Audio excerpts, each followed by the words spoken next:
আসসালামু আলাইকুম। মুসলিম বিশ্বসহ আন্তর্জাতিক অঙ্গনে সর্বশেষ খবরে আপনাদের সবাইকে স্বাগত জানাচ্ছি। আপনাদের সাথে আছি আমি মমতাজ শাহিন রুম্পা। শুরুতেই জানিয়ে দিব আপডেটগুলো। হিজবুল্লাহর গাইডেড মিসাইল হামলায় উড়ে গেল ইসরায়েলি সেনা পোস্ট, ঝাঁঝরা বহু সেনা। ফিলিস্তিনি মা বোনদের অন্তর্বাস নিয়ে হায়নাদের বর্বর অশ্লীলতা, ভাইরাল ভিডিও দেখে বিশ্বজুড়ে সমালোচনার ঝড়। ভারতে কারাগারে মুসলিম রাজনীতিবিদকে বিষ প্রয়োগে হত্যা, উত্তরপ্রদেশ জুড়ে ১৪৪ ধারা, যা বলছে ভারতীয় মিডিয়া। ইউক্রেনের ২০০ সেনাকে আত্মসমর্পণে বাধ্য করল রুশ জোকার। ওমরাহ পালনে গিয়ে ১১ বছর আগে হারানো সন্তানকে ফিরে পেলেন মা। শুনছিলেন শিরোনাম, এবারে বিস্তারিত। হিজবুল্লাহর গাইডেড মিসাইল হামলায় উড়ে গেল হায়নাদের সেনা পোস্ট, ঝাঁঝরা বহু সেনা। লেবাননের ইসলামিক প্রতিরোধ হিজবুল্লাহ ফিলিস্তিন সীমান্ত রামিন বনভূমিতে ইসরায়েলি বাহিনীর সমাবেশকে লক্ষ্য করে সাম্প্রতিক একটি হামলার রেকর্ডকৃত ফুটেজ প্রকাশ করেছে। এছাড়াও তারা ইসরায়েলি বসতি কিরিয়াত শোমোনাতে ফালাক এবং কাতিউষা রকেট দিয়ে বোমা বর্ষণের রেকর্ডকৃত ফুটেজ প্রকাশ করেছে। প্রকাশিত ফুটেজে দেখা যাচ্ছে ইসলামী প্রতিরোধ যোদ্ধারা রামিন বনভূমি সীমান্তে ট্যাঙ্ক ধ্বংসকারী গাইডেড মিসাইল দিয়ে দখলদার সেনাবাহিনীর একটি পদাতিক ইউনিটকে লক্ষ্য করে মুহুর্মুহু হামলা চালাচ্ছে। প্রচন্ড হামলায় সেখানে অবস্থিত সব সেনা নিহত হয়েছে বলে প্রকাশ করেছে প্রতিরোধ যোদ্ধারা। হিজবুল্লাহর সামরিক মিডিয়ার অন্য আরেকটি ভিডিও ফুটেজে দেখানো হয়েছে যে প্রতিরোধ যোদ্ধারা ইসরায়েলি একটি বসতি কিরিয়াত শোমোনাকে লক্ষ্য করে ফালাক এবং কাতিউষা রকেট দিয়ে তীব্র আক্রমণ চালাচ্ছে। রেজিস্ট্যান্সের মিলিটারি মিডিয়া দ্বারা প্রকাশিত ফুটেজে ফালাক রকেটের ব্যাটারিগুলো স্থাপন করা, উৎক্ষেপণের জন্য প্রস্তুত করা, অবশেষে সেগুলো দ্বারা চূড়ান্ত আক্রমণ করার যাবতীয় ফুটেজ দেখানো হয়েছে। তারপর কাতিউষা রকেট সালভো দ্বারা কিভাবে লক্ষ্যবস্তুতে নিশ্চিত হিট করা হয়েছে তা দেখানো হয়। অবশেষে ইসরায়েলি বসতিকারীদের তোলা ফুটেজ দিয়ে ভিডিওটি শেষ করা হয়েছে, যেখানে আক্রমণগুলোর ক্ষয়ক্ষতি এবং আগুন জ্বলতে দেখা যায়। ইসরায়েলের পক্ষ থেকে একটি রিপোর্টে বলা হয়েছে যে লেবানন থেকে উৎক্ষেপণ করা রকেট এবং ক্ষেপণাস্ত্র আক্রমণের কারণে পশ্চিম আল জলিলে আগুন লেগেছে। গাজায় গণহত্যা চালাচ্ছে হায়নারা, সেই সঙ্গে তাদের বর্বরতা প্রকাশিত হয়েছে। তারাই নিজেদের সেই বর্বরতার ছবি ও ভিডিও প্রকাশ করেছে অনলাইনে। কতটা নিকৃষ্ট মানসিকতা তারা পোষণ করে তার প্রমাণ দিয়ে যাচ্ছে নিজেরাই। গাজায় যখন মানুষ জীবন বাঁচাতে মরিয়া, খাদ্য, বস্ত্র, বাসস্থান, চিকিৎসার অভাবে মরতে বসেছে, তখন তারা নারীদের অন্তর্বাস নিয়ে অশ্লীল ভঙ্গি করছে আর ছবি তুলে আবার বিশ্বকে জানান দিচ্ছে। নতুন এই বর্বর ভিডিও দেখে বিশ্বজুড়ে সমালোচনার ঝড় উঠেছে। বার্তা সংস্থা রয়টার্সের এক প্রতিবেদনে বৃহস্পতিবার এমনই এক তথ্য বেরিয়ে এসেছে। এতে বলা হয়েছে, ফিলিস্তিনি নারীদের ঘরে পাওয়া অন্তর্বাস নিয়ে এই অশ্লীলতায় মেতে উঠেছে। একটি ভিডিওতে দেখা গেছে ইসরায়েলি এক সেনা গাজার একটি ঘরে আর্ম চেয়ারে বসে হাসছে। তার এক হাতে বন্দুক এবং অন্য হাতে সাদা শাটিনের অন্তর্বাস ঝুলছে। সে মূলত পাশের সোফায় শুয়ে থাকা আরেক সেনার খোলা মুখের উপর সেই অন্তর্বাস নাড়াচাড়া করছে। অন্য এক ভিডিওতে দেখা যাচ্ছে ইসরায়েলি এক সেনা ট্যাঙ্কের উপর বসে আছে। এ সময় নারীদের একটি পোশাকের দোকানের পুতুলকে কালো অন্তর্বাস এবং হেলমেট পরিয়ে ধরে রেখেছে। সেই সেনা বলছে, আমি সুন্দরী স্ত্রী পেয়েছি, গাজায় সম্পর্কে জড়িয়ে গেছি সুন্দরী নারী। রয়টার্স বলছে, ইসরায়েলি সেনাদের ধারণ করা অনেকগুলো ভিডিও ও ছবির মধ্যে এই দুটি ভিডিও রয়েছে। এরকম বহু পোস্ট রয়েছে যেখানে ইসরায়েলি সেনাদের ফিলিস্তিনি নারীদের অন্তর্বাস, ম্যানিকুইনকে এবং কিছু ক্ষেত্রে দুটোই প্রদর্শন করতে দেখা যাচ্ছে। অন্তর্বাসের এসব ছবি অনলাইনে দেখা হয়েছে কয়েক হাজার বার। খবরে আরো বলা হয়েছে, ইউটিউব এবং ইনস্টাগ্রামে এরকম ৮টি পোস্টের সত্যতা যাচাই করেছে রয়টার্স।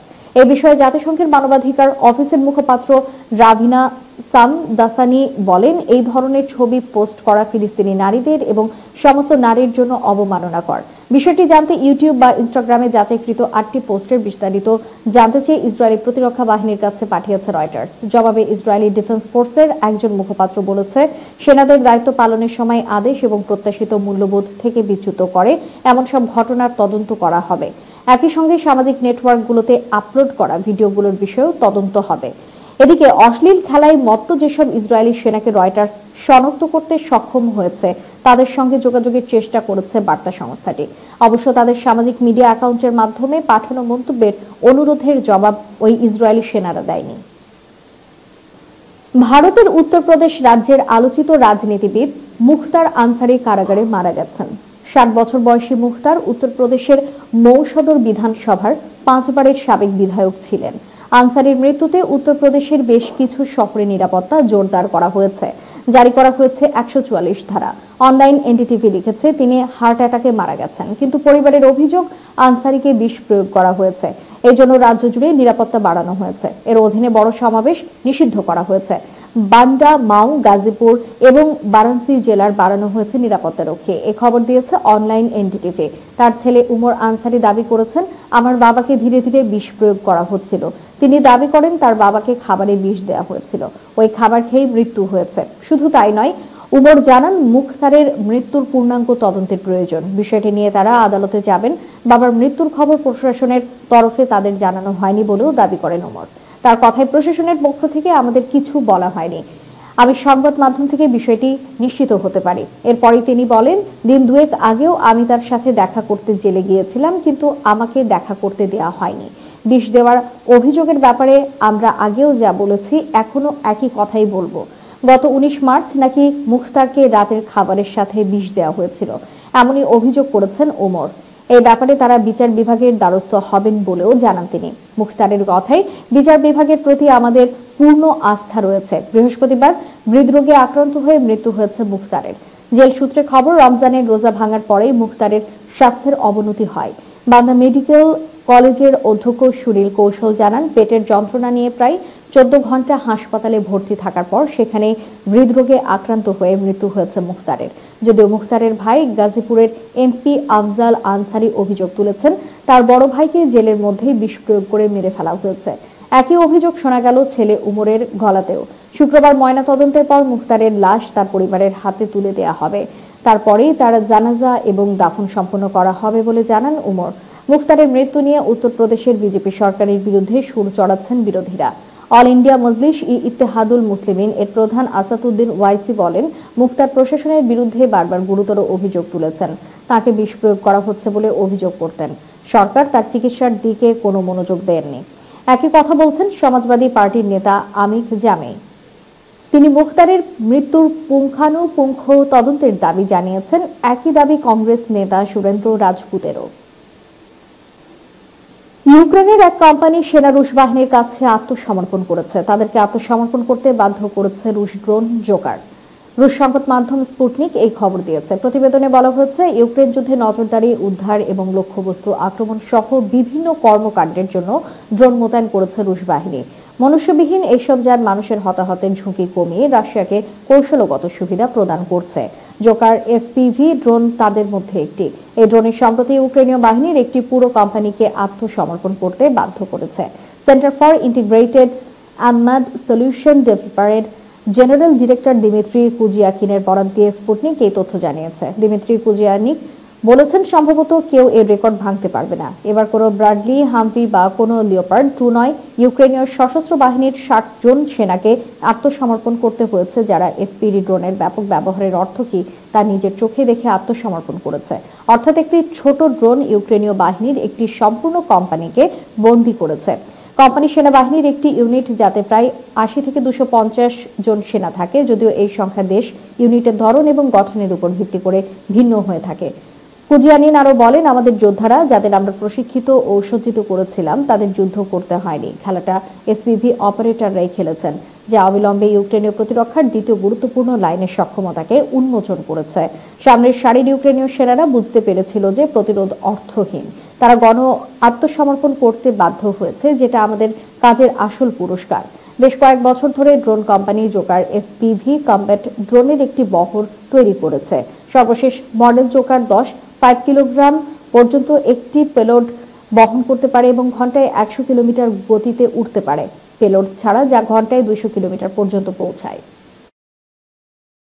সৌদি আরবে পবিত্র ওমরা পালন করতে গিয়ে 11 বছর আগে নিজের হারিয়ে যাওয়া সন্তানকে ফিরে পেয়েছেন এক মা। এই ঘটনার একটি ভিডিও ছড়িয়ে পড়েছে সামাজিক যোগাযোগ মাধ্যমেও। সৌদির রিয়াদে ঘটা এই ঘটনার পর অনেকে বলছেন, এ যেন আল্লাহর দরবারে গিয়ে প্রার্থনার ফল। সামাজিক মাধ্যমে ছড়িয়ে পড়া ভিডিওর কথা উল্লেখ করে গেল বুধবার এক প্রতিবেদনে এই খবর জানায় সংবাদ মাধ্যম গালফ নিউজ। জানা গেছে 11 বছর আগে সিরিয়ায় গৃহযুদ্ধে ভয়াবহ বোমা হামলার শিকার হয় শিশু সাফওয়ানের পরিবার। নির্বিচার হামলায় ধ্বংস হয়ে যায় তাদের পুরো গ্রাম, নিহত হন শত শত মানুষ। সে সময় থেকেই কোথাও আর খুঁজে পাওয়া যাচ্ছিল না ছোট্ট সাফওয়ান আনসারীকে। শেষ করার পূর্বে সংবাদ শিরোনামগুলো জানিয়ে দিব আরো একবার। হিজবুল্লাহর গাইডেড মিসাইল হামলায় উড়ে গেল ইসরায়েলি সেনা পোস্ট, ঝাঁঝরা বহু সেনা। ফিলিস্তিনি মা বোনদের অন্তর্বাস নিয়ে হায়নাদের বর্বর অশ্লীলতা, ভাইরাল ভিডিও দেখে বিশ্বজুড়ে সমালোচনার ঝড়। ভারতে কারাগারে মুসলিম রাজনীতিবিদকে বিষ প্রয়োগে হত্যা, উত্তরপ্রদেশ জুড়ে 144 ধারা, যা বলছে ভারতীয় মিডিয়া। ইউক্রেনের 200 সেনাকে আত্মসমর্পণে বাধ্য করল রুশ জোকার। ওমরাহ পালনে গিয়ে 11 বছর আগে হারানো সন্তানকে ফিরে পেলেন মা। এতক্ষণ আমাদের সাথে থাকার জন্য ধন্যবাদ। আল্লাহ হাফেজ।